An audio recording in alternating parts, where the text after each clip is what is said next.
And I know you have some other special guests you'd like to bring up. We have Jaleesa and Sabrina, who were in the Bronx at the time of filming. They now live in England. Come on down. We have Andrea Cole, Madonna and Will Winter from Minnesota. I think they liked it. We've talked about the impacts of war and what it does to the people left behind, but never in this way. And that's what moved us so immediately. I know Tom and I react to it so strongly. So I actually wanted to start with you guys, since it's the first time you're seeing this film. What's it like to see that up there on the screen? It was really hard to see the kids so little again. Now they're up to here on me. They're so grown up, second and first grade. But yet, it's also reminded me of just how much fun it actually was. It was hard to go back to potty training and daycare when you work full time. But now, oh my God, I would not have traded those 15 months for anything. I'm gonna cry again. I miss them horribly. Every day, I call every day. I gotta know exactly what they had for breakfast. What are they doing on the weekend? They became such a huge, huge part of my life that it's like, oh God, can I move tomorrow and move in next door so I can take care of them every day? It's like, that's all I want to do. And I think people don't realize if you don't have someone in the military, like in the movie, part of me is so sad about Nacho not coming back. But then there's another part of you in the back of your head, you're like, oh, thank God it wasn't mine. And that's the hardest part, because then you feel guilty. You have guilt that you are in the back of your mind thinking, thank God it wasn't me, but yet you know someone else lost someone. And that's the hardest part. And no matter what, it goes on for years and years. And I think that's pretty difficult sometimes to cope with. But again, I'm just thankful ours are back. And hopefully stateside, they're another year and a half stationed at Fort Lewis in Washington. And hopefully when that time is up, they're not going to be deployed again, but if they are, believe it, I have volunteered. I had said gladly ship the kids back to Minnesota. I will gladly take them in a heartbeat. But I think the movie, it was great. It was wonderful. You guys did a great job. Thank you.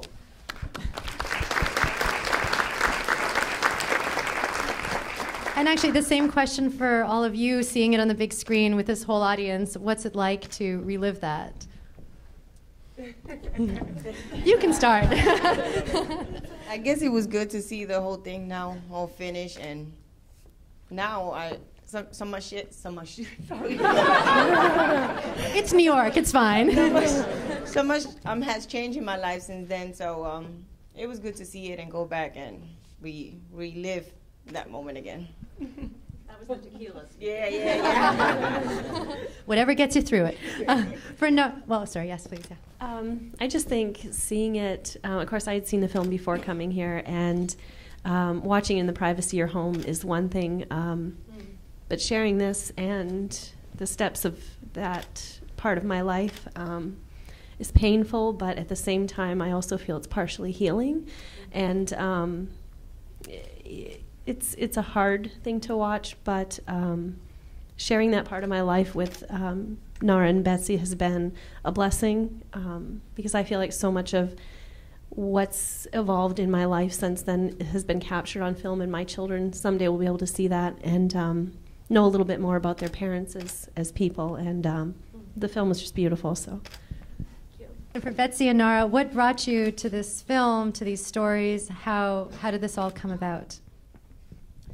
Well, we first encountered the story of Flat Daddies when the New York Times, back in September of 2006, ran a front-page article with a photograph of a little boy in a swing set, and his flat daddy was on the swing next to him. And we didn't even know each other at the time, so we had both encountered this article, and I think we both thought this was a very visually arresting kind of symbol for absence. And so we met at a party about 9 months later and started talking about the film. And we had been seized by that visual motif, and then once we started meeting the families, we realized, okay, this is a fascinating way of getting into their stories, but actually telling the stories of these military families at a time when such a small percentage of our nation is actually serving and impacted by the wars was something very important for us. At the time, we did not know anybody serving in Iraq and Afghanistan. We thought for that to be true in 2007 was kind of extraordinary.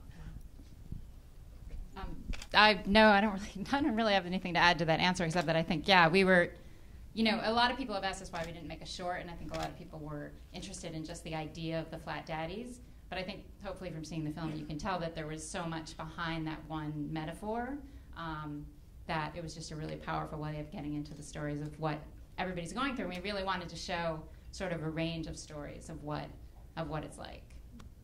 And how did you find these families? I mean, the families you choose, you're all extraordinary people, and thank you for sharing your lives with us and with the film. I think it's very moving. Speaking of love, let's give them some love. And how did you find them specifically? Well, we started with the article, and in the article, one of the main people who was involved was a woman who started. She runs the family program for the Maine National Guard, and she created the first statewide Flat Daddy program to give flat daddies to anybody in the Guard in the state of Maine.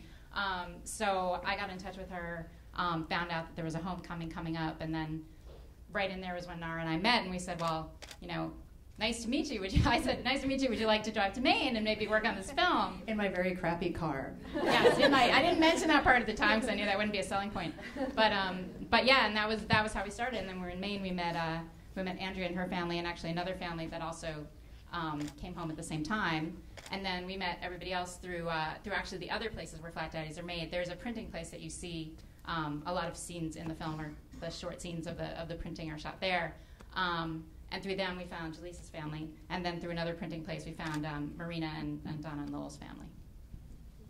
Yeah, and I remember the printer that put us in touch with Donna and Lowell. They said, well, this is amazing. We just got an order for 2 flat parents because they're these grandparents who have legal custody of their grandchildren for a year. Would you be interested in being put in touch with them? And we said, yeah, that's a pretty important story. And then I think William volunteered you without consulting you. So we right, yeah. It is strange if you walk into somebody's house you've never met before and you say, oh, let's throw up some lights and sit down and talk. I mean, we did pre-interviews. We did talk on the phone with people a little bit in advance, and especially, I remember with Jaleesa, I had a little bit of a hard time convincing her because she was nervous and she had never obviously done anything like this before. But then once you spend time together, even after the first interview, people are really open. They're really glad that you want to talk to them, that that you want them to share something that they haven't had a chance to share. And that just made a huge difference. And then coming back and spending time with them, and the fact that we're a small crew, and I think that we're 2 women, I think really helped. And people were just really, really nice and really open to us. And I think one question we got a lot from friends when we were first starting out is, Betsy and I are both from New York, and we had worried a little bit about the access that we would get as 2 women from New York, where there might be assumptions made about our political inclinations or our motivations for making the film. And politics it was important for us never to introduce our political beliefs into that equation because it felt like it was projecting onto the families or somehow throwing a gauntlet, the gauntlet down, directing that conversation in that way. And I think we ourselves were a little bit worried that people might question our motivations, but I think a lot of documentary filmmakers will tell you this about any subject, is if you give somebody the time and you're clearly there to hear what they have to say, that trust actually forms much more quickly than we anticipated. When I had first been contacted, it was by email, and they asked if there was any families who had participated in the Flat Daddy program willing to talk to a couple of ladies that were doing a film about it. And initially, I thought, oh, okay, well, I did a lot of scrapbooking with the Flat Daddy and took a lot of pictures and did a lot with the kids. So I felt like, well, it'd be a one-time thing, it'd be a one-time interview. And that's how it all starts. But over the course of the 4 years, it was a process, and it just kind of evolved into, I think, a really important story that they could portray. So. It's like we send emails all the time. Like if I talk to Devin or Dylan and they say something cute, I'll quick shoot an email and say, oh, guess what Devin said today on the phone. And so they've become part of our life.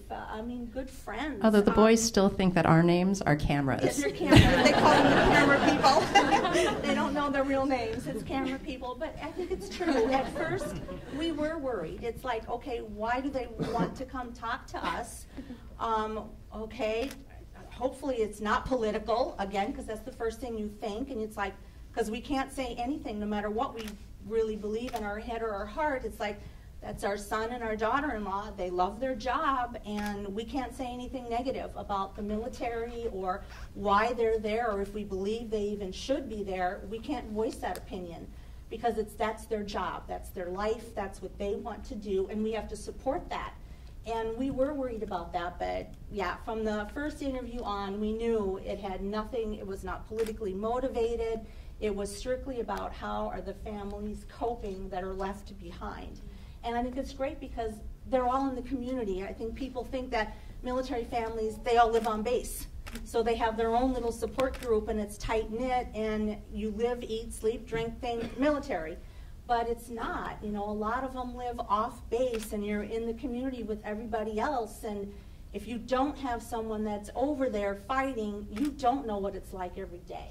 Because that is all you think all day and all night in the back of your head is like, are they safe today? Did a bomb go off somewhere? Are they all right? Whereas someone who doesn't have someone there doesn't think that way. And we do. And then you don't have really a support group that you can like go to sit and talk about it. So when you have a close friends, that that helps. And I think the film hopefully will help get that message out that hey, we are out there in the community, and sometimes we do need to talk to somebody about what we're going through, and there really sometimes isn't anyone to talk to. But I think they did a great job with the movie. I'm so proud of it. It's really good. There's actually an amazing statistic that we just became familiar with recently that 70% of military families live within civilian communities and not on base. And I think there is that assumption that people have that built-in support. Are you allowed to drink soda now? Yeah. You have to ask her a question. What is she like for living in the UK? It's fine. I have lots of friends. I get them very quick. The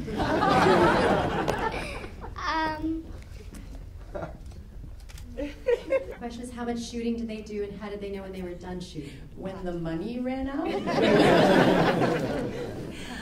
No, it was something we had to, the budget was always a consideration. We had to sort of budget the number of trips, and we stayed in constant contact with each of the families once we began filming to try to, just be aware of when important events were. Obviously, when the families had their service members coming home on leave, we wanted to make sure that we were available for that. And that's a slippery thing, because we flew out to be with the Winters when Michael and Christina came home, and there were sandstorms in Iraq, and we were there for 5 days before they got home. Donna wasn't even there by the time they finally arrived.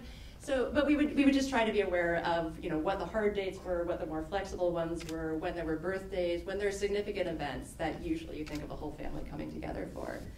And then we realized, okay, we followed them for pretty much over the course of the year. We think we have our narrative wrap-ups for each family, and then, as is evidenced in some cases, things blindside you.